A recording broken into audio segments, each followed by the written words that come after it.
Hey, how's it going? Okay, so I wanted to talk about what is that? The age of Aquarius. What is that? Well, anyway, some kind of weird shadow. Age of Aquarius, right? So, you know that song by the Fifth Dimension came out in the 70s, I think. I will be able to answer that question better in a second. But the song makes it sound like, okay, here. I'm going to read you the lyrics real quick. Oops. That is not the button that I wanted to press. Where are you? Oh, I have two phones, so I forget which one has which thing. Here, I think. Okay, so, there we go. So, here are the lyrics for the song The Age of Aquarius by the Fifth Dimension. I'm not going to give you all of it, but when the moon is in the 7th house and Jupiter aligns with Mars, then peace will guide the planets and love will steer the stars. There's a chorus. This is the dawning of the age of Aquarius. I'm going to skip that. Harmony and understanding. Puffer came back. Isn't that awesome? Puffer came back. Puffer came back. Puffer came back. Puffer came back. And Puffer came back. Yay. Oh, hi, Puffer. Good boy. Puffer came back. Okay, so, sorry about that. So, let me start over. Harmony and understanding, sympathy and trust abounding. No more falsehoods or derisions. Golden living dreams of visions. Mystic crystal revelation and the mind's true liberation. Aquarius, Aquarius. So, well, that sounds good, doesn't it? Like, it would just be so awesome if we could get along that well. And sometimes we do. In some cases we do. Okay, that's... Whoa. I don't want you. Gotta find those tabs again. Oh. So, yeah, it makes it sound like really good, right? Like everything is worked out and it's cool. Well, there's also like that is sort of not what's happening. There's like a lot of wars. There's all kinds of divisions in not just this country where I am, the United States, but a lot of other places, like mostly every place, I guess, with big metropolitan centers and populations and yeah, that. And so it made me go, well, you know, there's quite the contrast there.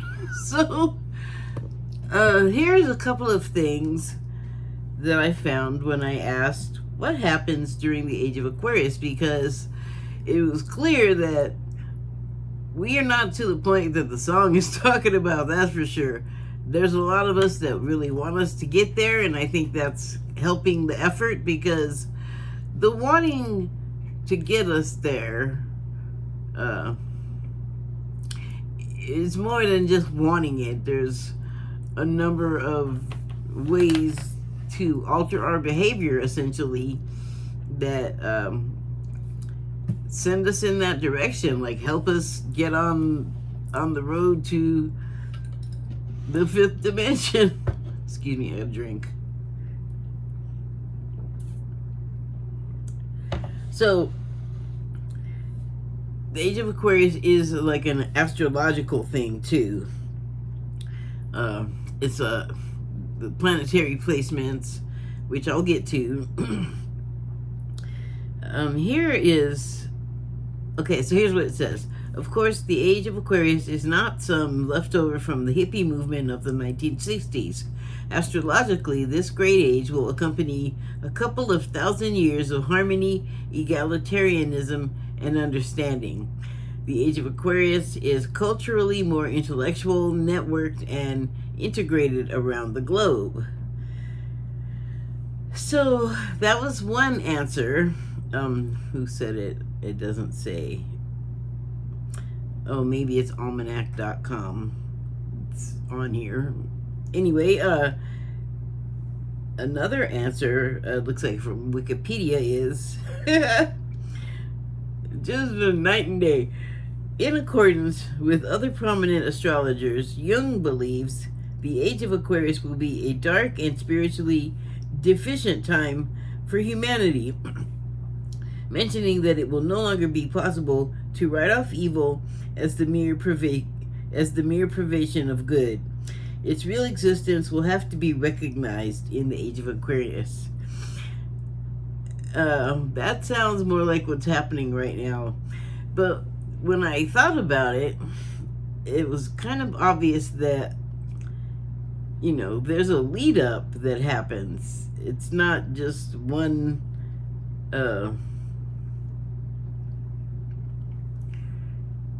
like it's not going to just turn over like an odometer and go just to zero. Like everybody's starting at zero. Everything's new. And, we go from the dark thing the Jung envisioned and was right about. Like, what does it say again? I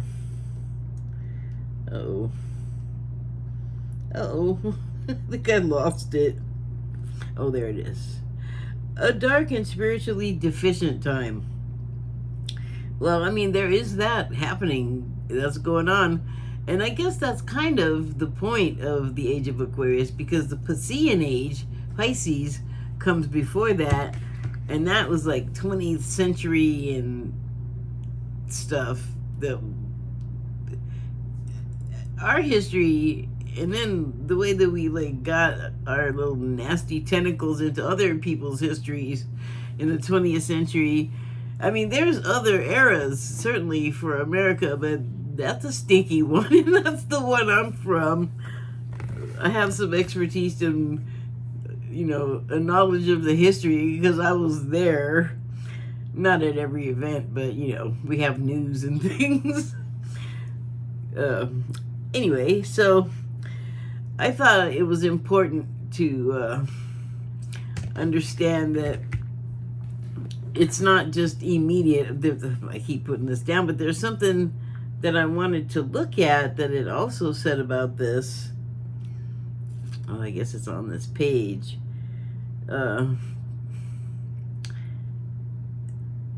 How it didn't just start. The age of Aquarius did not just start. Oh, shoot. Yeah, it's all on this dang page.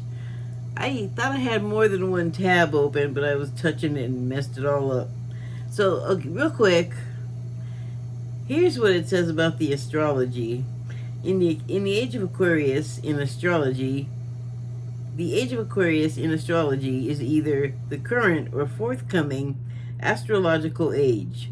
Depending on the method of calculation, astrologers maintain that an astrological age is a product of the Earth's slow precessional rotation and lasts for 21,060 years on average. I think there was more.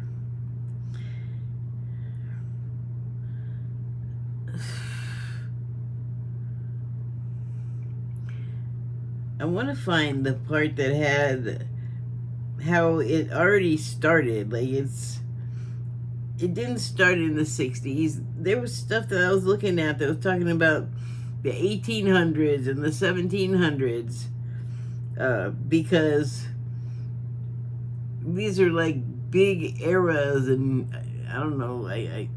I'm gonna say epoch. That might be too big an era, but it started. Like it didn't start in the 60s when that song came out.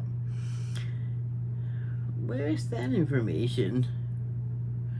What changes will the age of Aquarius bring?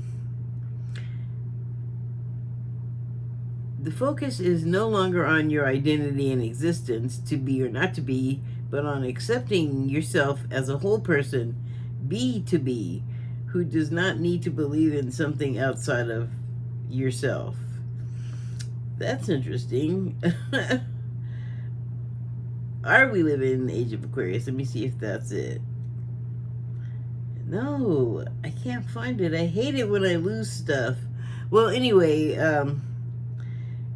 it also talks about being in a, aside from that 2160 number that I just gave,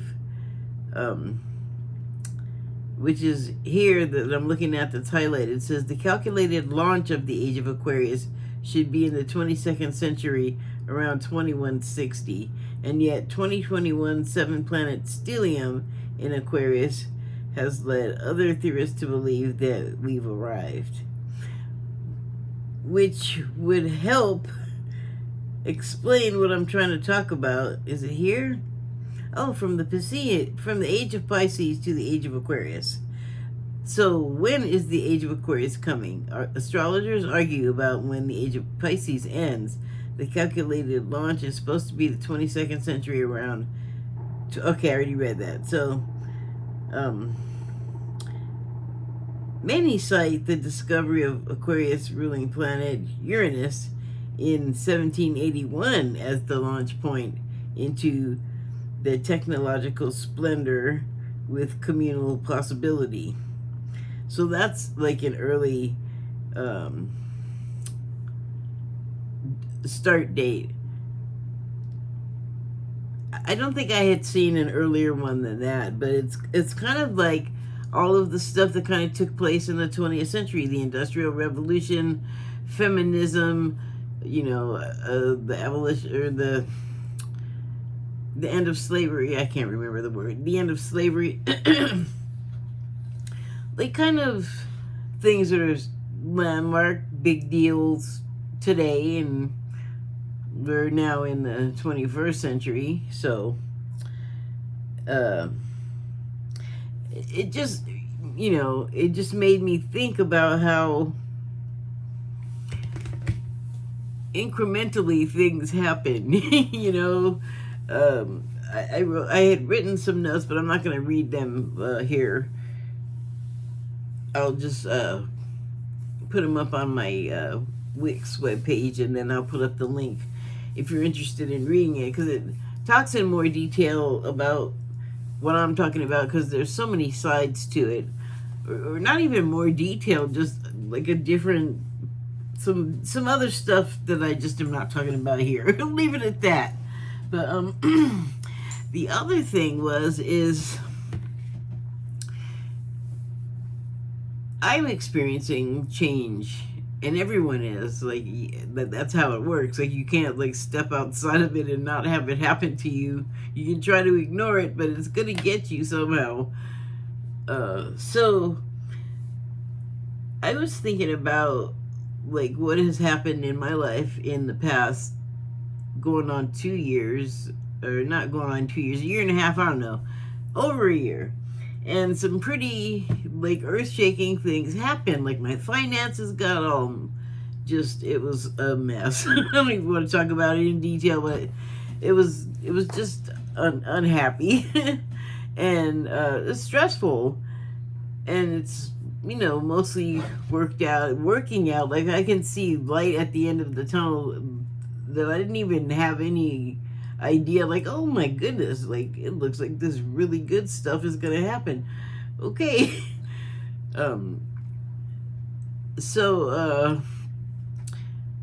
But one of the things that happened was that I don't have cable television, or just like regular television, broadcast TV, cable TV. I don't have it anymore. Like everything's my phone, everything's a streamer now. And it's really made a difference in my life. Like my whole mindset. It's like the geography of the way I live my life changed. And I used to do a lot more talking about what I was watching on the television, and there's just a different it's just a different interface with like a nice big screen, and you're in your comfortable chair, and like it's just a more relaxed experience for me when I was able to just sit in my living room and watch stuff on television. So this chair that I'm sitting in is not like any kind of recliner. It's, it's comfortable for a wheelchair, I guess, but I've had better chairs. So it's easier to sit in your comfortable chair for like hours looking at stuff. And then the level of comfort that I am at, that has an effect on how inspired I'll be, how much inspiration can even get in my brain. I feel like that kind of thing has really made a difference. And like now to watch stuff,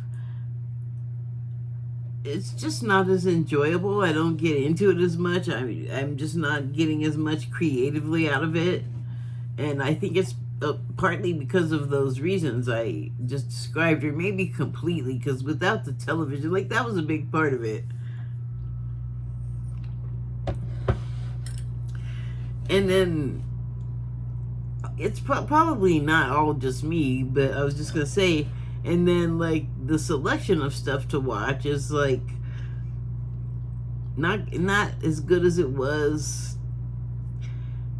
5-6 years ago. And I think that has to do a lot with the whole cut the cord streaming revolution, which I did not want to take part of. I wanted to hang on to my TV. Like, I didn't want to go through that change. I wanted that TV, and I wanted to hang on by my toenails and whatever else, fingernails. And Change said, no. You don't get to linger and have that experience anymore. It's time to move on and, like, do new things. So, that's what happened. And,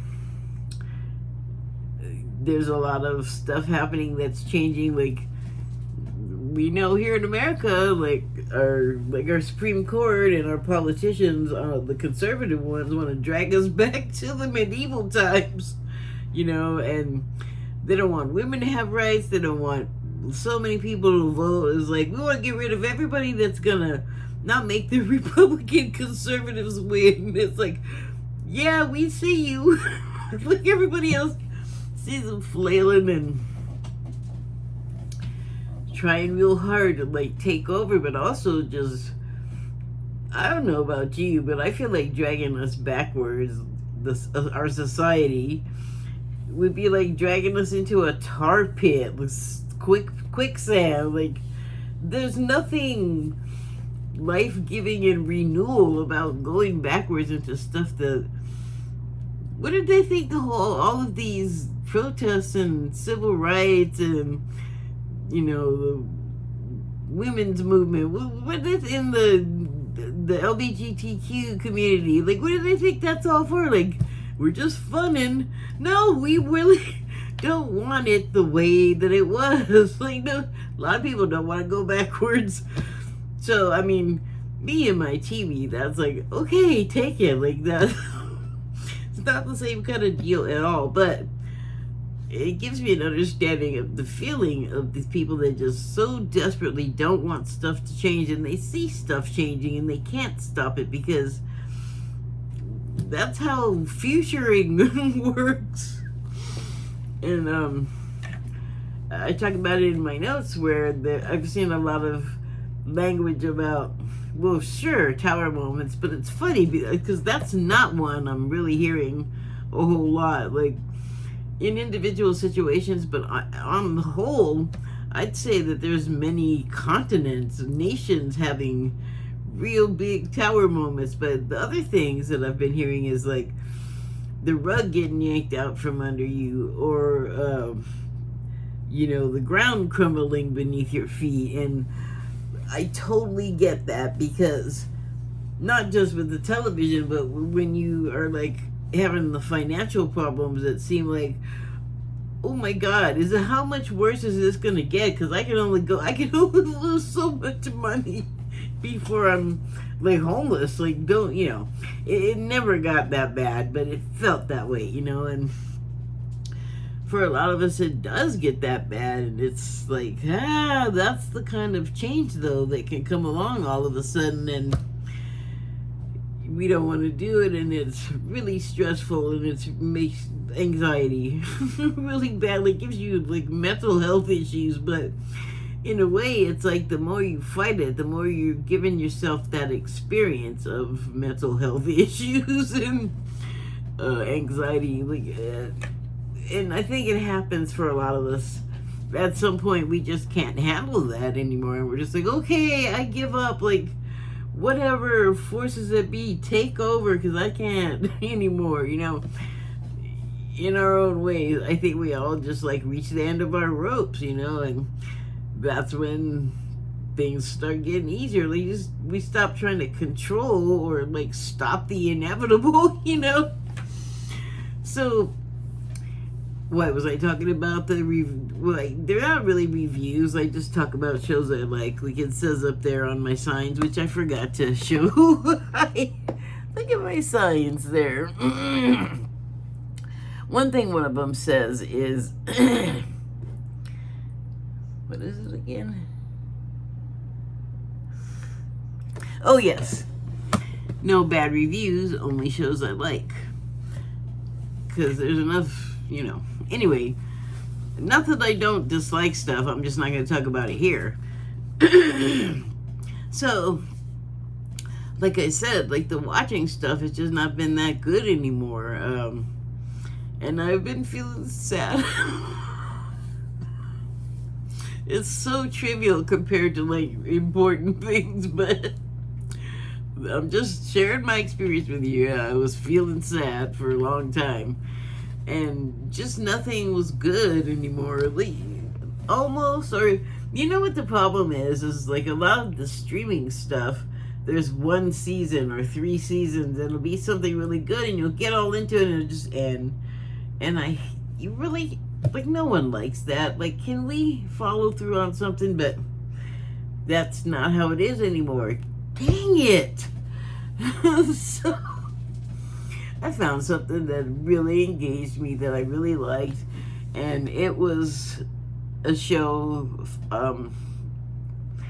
given that it came on Netflix, I'm not sure if it was an original of theirs, but it's called Killing Eve, and it stars Sandra Oh. And because of this dearth of television, I have been looking at the thumbnail for that show, I don't know, for probably a year, and I didn't look at it closely. I didn't click on it because something about it just made me think, what I thought I was seeing was not at all what I was seeing, but that was before I got my glasses, my new prescription put in. So it really made a difference, because when I got that new prescription in my glasses, I realized, oh, that is not what I'm seeing at all. It's this other thing. But I was just looking for something to watch, and I was kind of like having a moment where if I had to listen to my own brain talk to me anymore, I was gonna lose it. I needed to like forget about everything and like just get all into something else. So I clicked on it, and it turned out it has Sandra Oh is the lead actress. The lead actress whose name I know anyway. I was gonna say whose name you'll know. There are other character actors in there who I have seen and whose names I don't know. There are young actors whose names I don't know, and I don't know where they came from, but the cast is excellent. The story is an adaptation of a novel series. Of course it's an adaptation, because that's how we do it now, I guess. I guess that's not, like, terrible. It's not new. Anyway, it's that. And I guess I'll have to check those out, but spoilers. Hi, that's something else about the signs that... Here, let me untether so I can get a little closer. That is why you have to see them so that you know that there will be spoilers. Just deal with it. And oh shoot, I don't know how old this show is, but I plan to add some cast information and when it was made in the description box under the video, where you can look for more afterthoughts, because that's what always happens. Like, oh, this and this and this. Let me write a bunch of crap, and it'll be in that box. Anyway. It is a spy espionage story. It is very, very violent, very gory. Well, not gory like the Saw or like a horror movie, but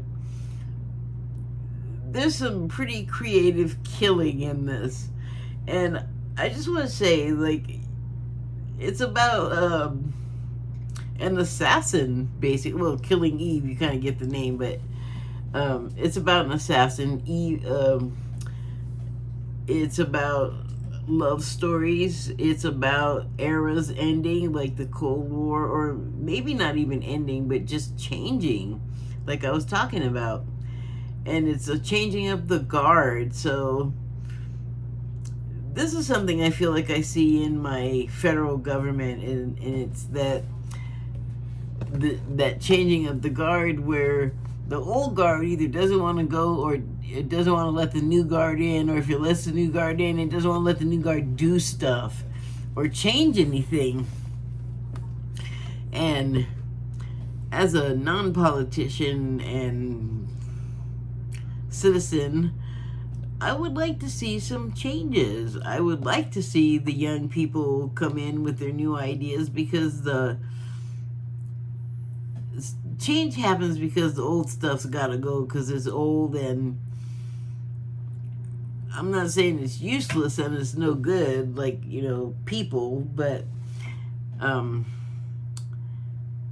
it doesn't devalue those people and their knowledge and wisdom. But when things change, you become outdated unless you totally keep up. So when the change happens and people just get swept up in it and removed, and maybe that's fair and it's time for them to go. And maybe it's not at all. Like, maybe they're not an old person. Maybe there's someone young, and it's just like they got swept up in it. And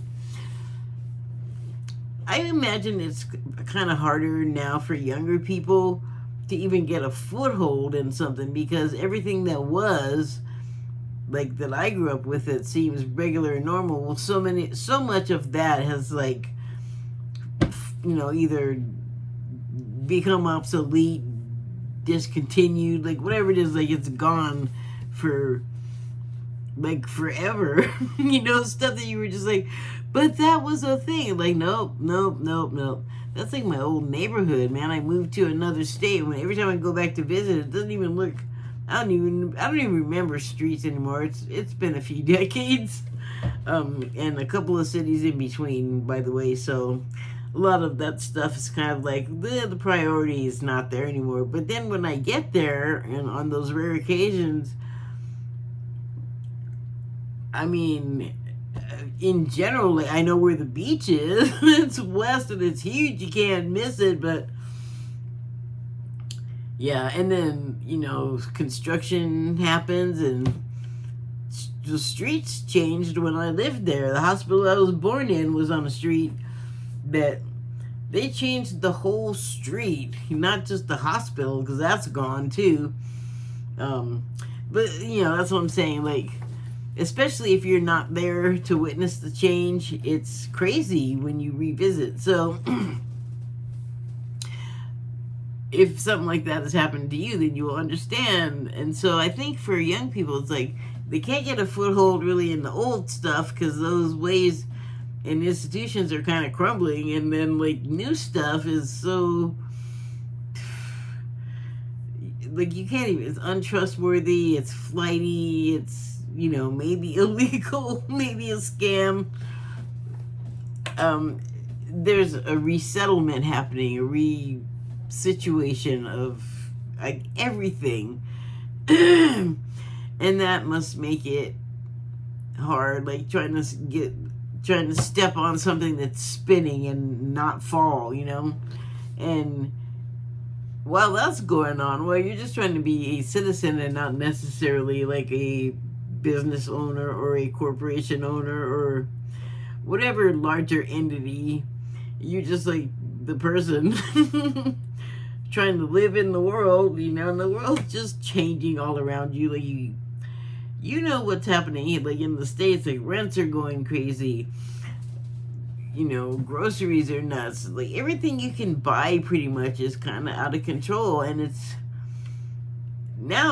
happening just because the people that can control those things are, and the control they want is set on pay more and we'll give you less, and everything will be flimsier, like shrinkflation.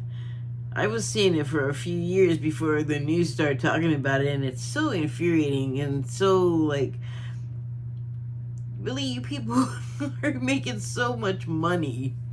If Wall Street and magazines and news shows are correct, like, it doesn't even seem like it matters. Like up and down, inflation, recession, whatever, it seems like somehow Wall Street and the rich folks always come out looking pretty good.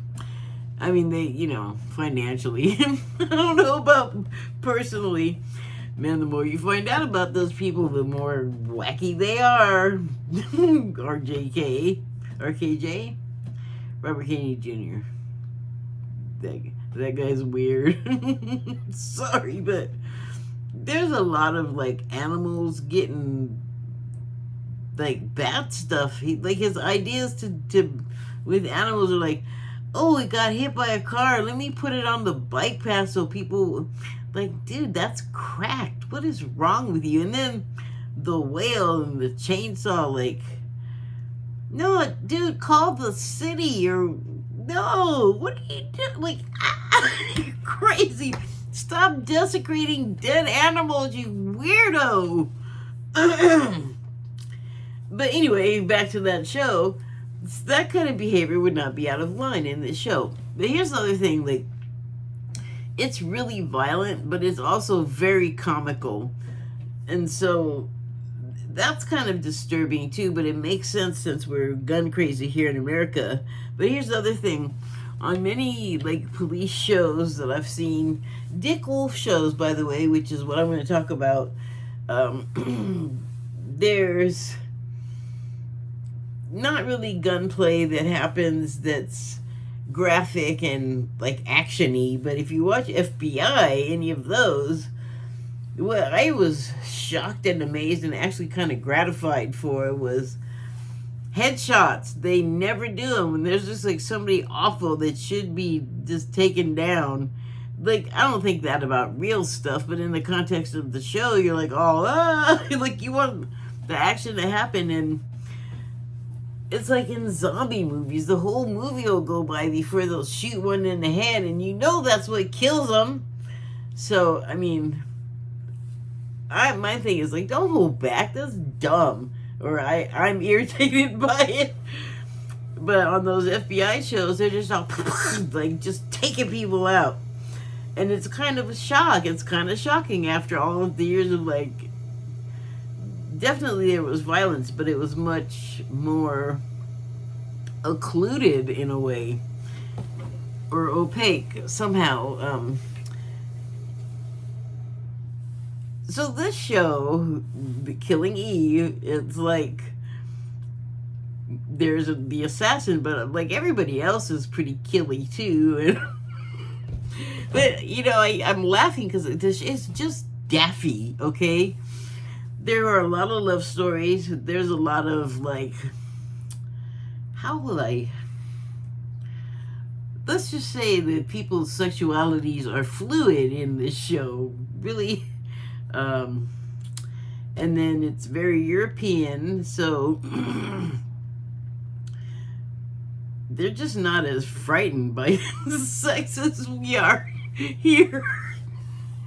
Of course, they had, like, like all of the depravity and all that stuff happened before there in Europe, and that before it made its way here and started happening. So I guess that's why we're basically still Puritans. But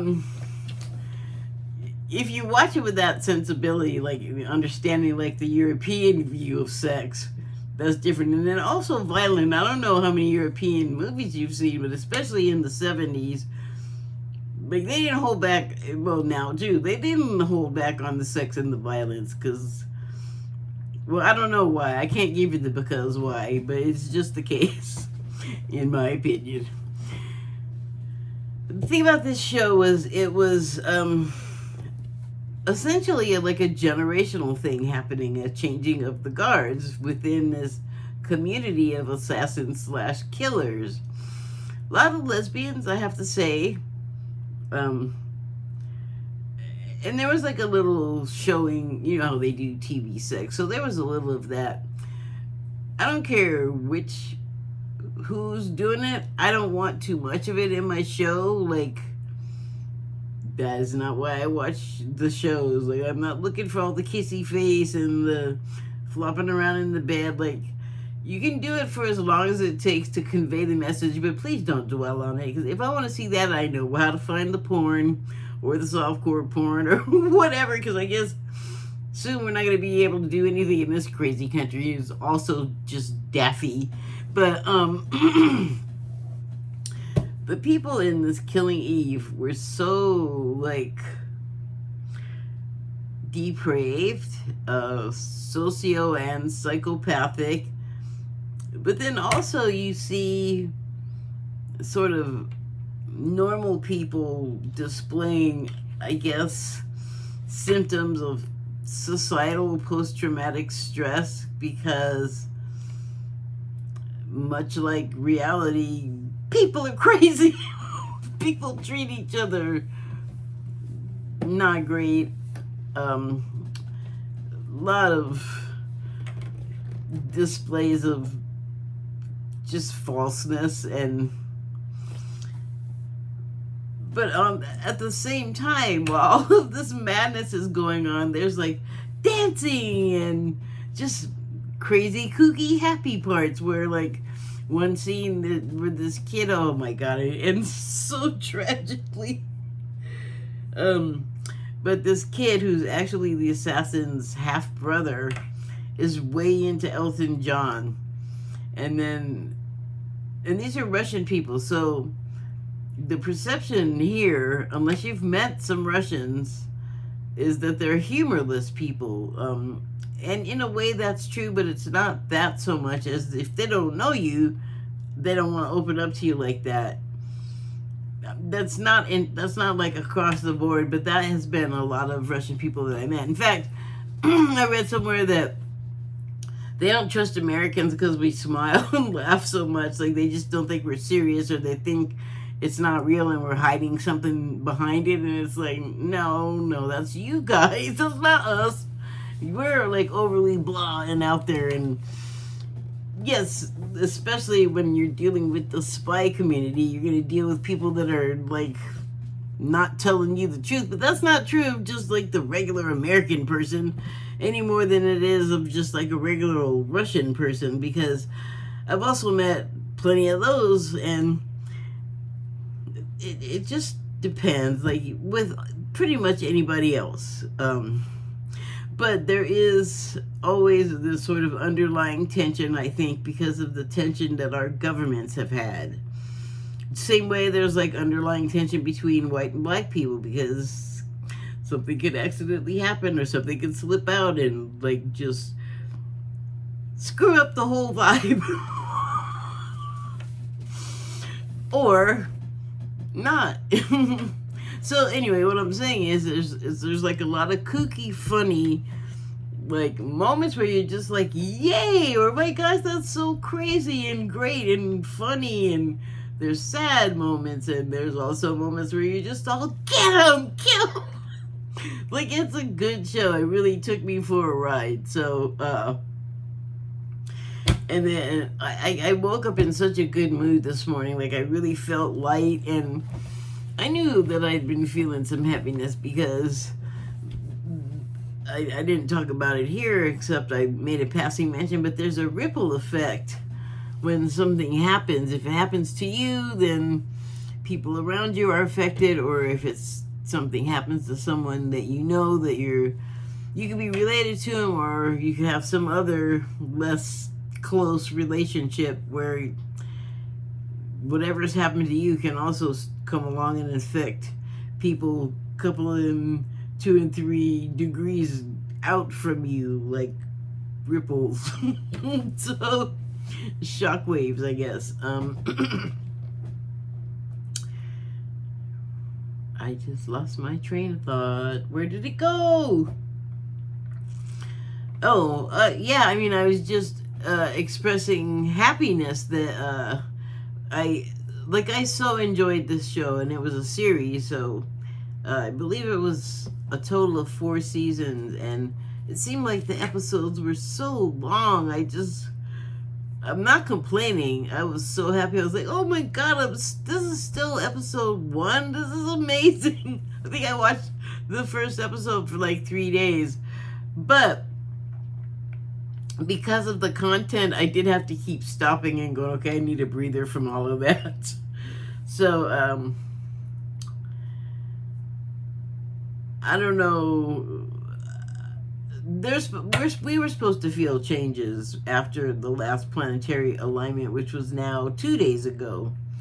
I had a video I put out probably 2 days ago where I put in a link that talks about the planetary alignments in astrologer, and you can understand more about like which of the planets are affecting who and in what way, and it's helpful when things are daffy in the world. Like, you're just all, what is happening? It can help give a little sense of order to things, or explain the crazy too. So, but I know there's heaviness, and I guess September is going to feel even more sort of confining. But we say that, or we hear that every month. We say it, we hear it, whatever I'm talking about. Both is true, that something is going to happen. And I think that we're just going to keep hearing that because of the resistance to the changes. There's always going to be something happening, and there's,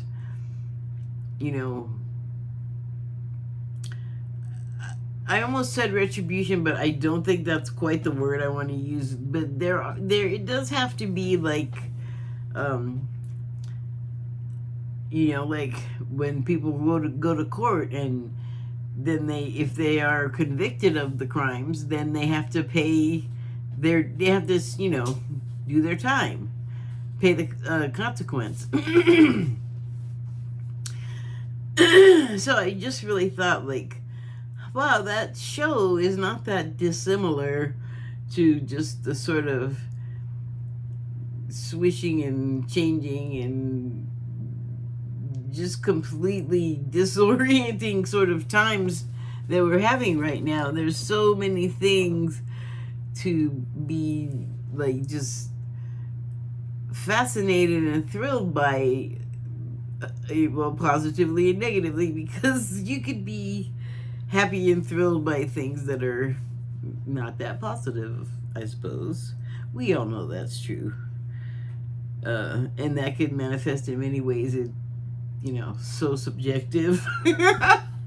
So, yeah, I think I'm done, but yeah, I just saw this parallel between like the madness on that show where part of the plot is this sort of changing of the guard in like a work sense, but there's also like a personal touch to a lot of it too, and relationships that came to matter, and life and death, and it's just a really great show. So where's my pen, where's some paper? Make sure and link something. I don't even know what I think I'm linking about. Oh yeah, information about the show. So that's probably not going to be a link. I have, here's some.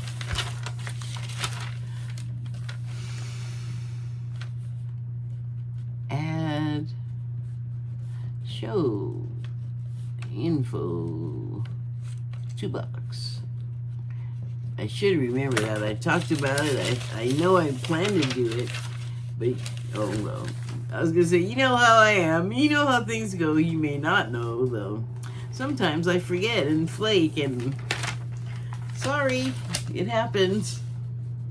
It's not always me though.